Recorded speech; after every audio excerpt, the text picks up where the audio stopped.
Hello friends, वर्षा रेसिपीजमध्ये तुमचं मनापासून स्वागत करते. तुम्ही कधी एक वाटी वरईमध्ये अर्धी वाटी साबुदाणा घालून ही रेसिपी बनवली आहे का? नसेल बनवली तर एकदा नक्की बनवून बघा. एवढी टेस्टी आणि रुचकर आहे तर 100% बघितल्यावर तुम्ही करणारच. आणि फ्रेंड्स बघा, नुसती खिचडी म्हटलं तर आपल्याला खूप खायचा कंटाळा येतो. मग त्यावेळेला तुम्ही असं वरईमध्ये साबुदाणा घालून ही रेसिपी बनवू शकता. त्यासाठी मी इथे 1 वाटी वरई घेतली, अर्धी वाटी साबुदाणा घेतलेला आहे, छोटी वाटी. आणि मिक्सरला एकदम बारीक करून घ्यायचं आहे, अशी फाईन पावडर तयार करून घ्यायची आहे बघा. नंतर एका भांड्यामध्ये ती काढून घ्यायची आहे. तर पूर्ण बारीक करायचं आहे.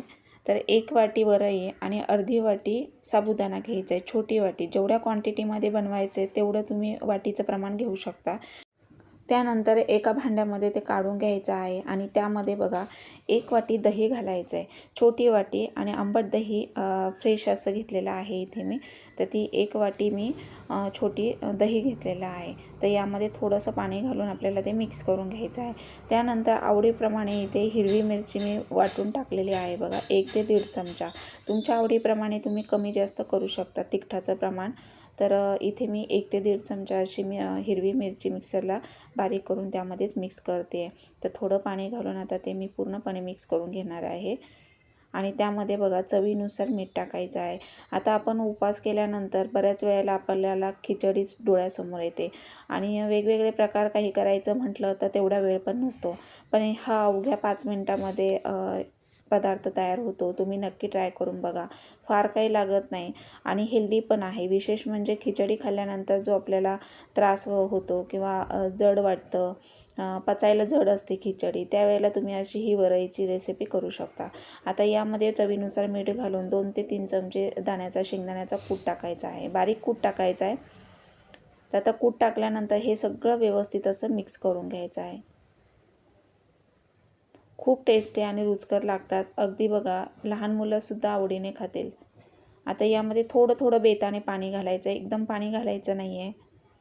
कारण जे आपण वरई आणि साबुदाणा बारीक करून घेतलं आहे, तर त्यामध्ये पाणी थोडं थोडं लागतनुसार मिक्स करून घेतलं ना, की मग तो जरा थोडासा फुगला जातो रवा.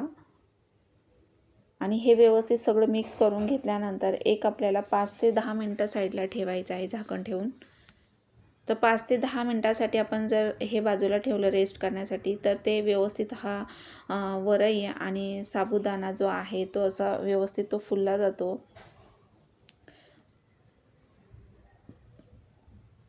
आणि एकदमच पाणी टाकायचं नाही, असं लागतनुसार टाकायचं. पूर्णपणे हे बॅटर तयार करून घ्यायचं आहे.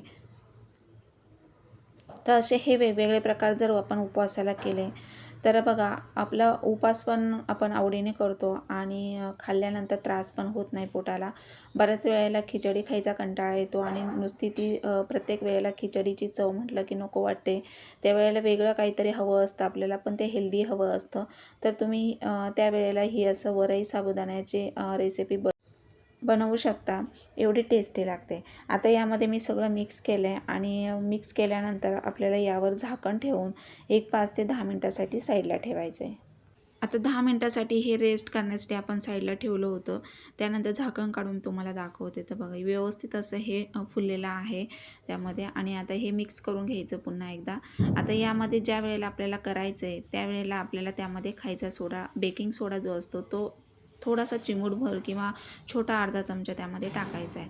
तो टाकल्यानंतर थोडंसं मिक्स करून घ्यायचं आहे. म्हणजे पुन्हा एका डायरेक्शनने व्यवस्थित फेटून मिक्स करून घेतल्यानंतर ते असं छान बघा बॅटर व्यवस्थित तयार होतं. याची कन्सिस्टन्सी तुम्ही बघू शकताय. जास्त पातळ नाही ठेवायचं आहे आणि जास्त घट्टही नाही. आता त्यानंतर इथे एक आप्पेपात्र मी गरम करायला ठेवलं. त्यामध्ये थोडं थोडं तेल घालून घ्यायचं आहे. तेल व्यवस्थित असं ग्रीस करून घ्यायचं किंवा त्या चमच्याने असं सोडलं तरी चालेल. आता गरम व्यवस्थित करून घ्यायचं हे आप्पेपात्र. आणि त्यानंतर गॅसची फ्लेम अगदी कमी करायची आहे. गॅसची फ्लेम कमी केल्यानंतर व्यवस्थित ते बॅटर चमच्याने त्यामध्ये टाकून घ्यायचं आहे. तर जसं व्हिडिओ दाखवलं त्या पद्धतीने करायचं आहे. बरोबर मधोमध टाकायचं आहे आणि अगदी पण बाहेर येईल असं नाही टाकायचं आहे, थोडंसं कमी टाकायचं आहे. कारण ते फुगल्यानंतर असं फुलतात आणि व्यवस्थित ते असे तयार होतात. तर बघा, बॅटर जर जास्त झालं तर ते बाहेर पसरलं जातं. त्यामुळे अगदी मापाचं व्यवस्थित त्यामध्ये चमच्याने टाकून घ्यायचं आहे. तर आता इथे मी टाकून घेतलं आहे. तुम्ही बघता एकसारखं सगळीकडनं व्यवस्थित मी टाकून घेतलेलं आहे. गॅसची फ्लेम कमीच ठेवायची आहे आणि नंतर झाकण ठेवायचं आहे आणि अगदी 2 ते 3 मिनटामध्ये बघा सगळं बॅटर व्यवस्थित सुकल्यानंतर झाकण काढून नंतर हे आपल्याला पलटी करायचं आहे. आता झाकण काढले, तुम्ही बघताय व्हिडिओमध्ये पूर्णपणे बॅटर सुकलेलं आहे. तर असं मी लाकडी स्पून घेतला आणि त्याने व्यवस्थित असं पलटी करायचं आहे. तर तुम्ही बघताय कलर केवढा छान आला आहे खालून. तर चव तर विचारू नका, एवढी अप्रतिम चव लागते. आणि हे असे पलटी करायचे बघा. पलटी केल्यानंतर झाकण ठेवायचं नाही, अगदी 2 मिनटं असंच व्यवस्थित ते होऊन द्यायचे खालच्या साईडने.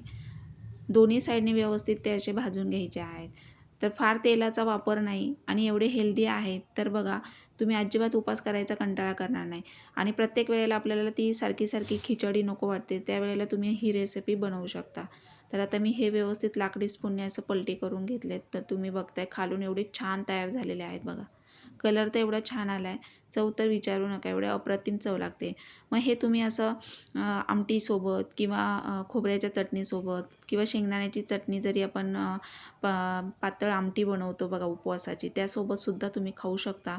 त्याची लिंक मी डिस्क्रिप्शन बॉक्समध्ये दिलेली आहे. व्हिडिओ चॅनलवर अपलोड केलेला आहे, तुम्ही बघू शकता. याच्यासोबत मी बटाट्याची आमटीसुद्धा केलेली आहे, एवढी टेस्टी लागते. तर बघा, तुम्हाला मी जवळून दाखवते, एवढे छान झालेले आहेत. आणि आता मी पटापट एका मागोमाग करून घेते. असं 2 ते 3 टप्प्यांमध्ये करून घ्यायचं. तर एवढं असं पोटभरीचं होऊन जातं की पोट भरलेलं राहतं आणि बराच वेळ भूक लागत नाही. आणि विशेष म्हणजे एवढे हेल्दी आहेत, खाल्ल्यानंतर अजिबात त्रास होत नाही. तर बघा, एवढे छान दोन्ही साईडने असे भाजून घ्यायचे आहेत. अधूनमधून असे आलटून पलटून व्यवस्थित दोन्ही साईडने भाजल्यानंतर ते व्यवस्थित आतून असे शिजले जातात किंवा फुलले जातात आणि अजिबात त्रास होत नाही पोटाला. तर झालेत ना छान, नक्की ट्राय करून बघा. कसा वाटला व्हिडिओ कमेंट बॉक्समध्ये नक्की सांगा. आणि त्याच्यासोबत अशी ही बटाट्याची आमटी, त्याची लिंक मी डिस्क्रिप्शन बॉक्समध्ये दिली आहे. थँक्यू.